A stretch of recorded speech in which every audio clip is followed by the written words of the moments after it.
So this is the CT of the patient. As you can see, she's having some bleed in the midline bifrontally, more to the right side, and there is some bleeding in the right temporal region. Uh, I have a few specific cuts. As you can see, there is a mid-frontal bleed, and then right temporal region, there's a small bleed. So this patient was, and then patient was taken for DSA, which showed there is a small left ACOM saccular aneurysm. So she's having a mild SAH and mid-frontal, that is around size of 12 by 4 millimeter size. Dr. Sindhu, at this point of time, your Yes, sir. initial thoughts were that it was infarct or a hemorrhage. Uh, Yes, sir. uh, okay. Did you even consider subarachnoid hemorrhage in your differential at that point of time? Yes, she presented with two things. One is post seizure, there is a transient loss of consciousness, and her age is more than 40. So there is a rule called Ottawa SAH rule. So based any criteria based on that, we have to consider SAH also in these kind of patients. Okay. But what is the commonest presentation that Yeah. makes you consider that this could be aneurysmal subarachnoid hemorrhage? This patient didn't typically present, sir, but usually subarachnoid hemorrhage patients will present with sudden onset headache, and the headache will reach the maximum intensity usually within an hour.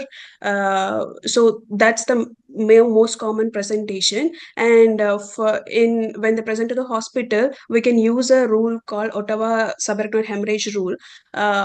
If Okay. the patient is having any one criteria, we can further investigate for subarachnoid hemorrhage. So age more than 40 years, neck pain, any neck pain or stiffness, sudden onset, and any loss of consciousness, and sudden onset of this pain during any physical exertion, and this the kind of headache like sudden thunderclap and instantly peaking in intensity, and any the nuchal rigidity, any limited flexion on examination. So we need to further think of subarachnoid hemorrhage. So this patient has age more than 40 years, and she's a female, and there is also transient loss of consciousness.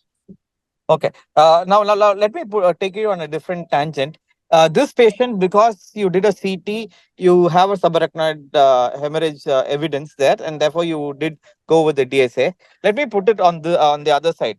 Suppose you had a patient who had a headache, and you considered an aneurysm as a possibility, but Yes. then you find that this particular patient had a normal CT when you do it, Yes. then how do you think you will proceed? Will you still think it's a subarachnoid hemorrhage? Yes, we can still investigate. So we can, if we were still thinking of subarachnoid hemorrhage, we can, and if the patient is having any neurological deficit, we can go for a lumbar puncture and to look for any xanthochromia. So if the patient is having any xanthochromia on that, we can go for again a CT angiography, DSA, and then determine any presence of aneurysm. Can you explain this in greater detail? Yes, sir. So if the patient presents with headache, severe onset, sudden onset headache, and the patient presents less than 6 hours, we can straight away go ahead for CT. And if it shows a subarachnoid hemorrhage, we can treat that accordingly. If the patient is more than 6 hours and with or without any neurological deficit, and we did CT, but there is no evidence of subarachnoid hemorrhage, we can go ahead with the lumbar puncture to look for any xanthochromia that shows the presence of blood. So if the if patient is positive for xanthochromia, then we can still go ahead with the CT angiography or and DSA to look for the aneurysms. Okay.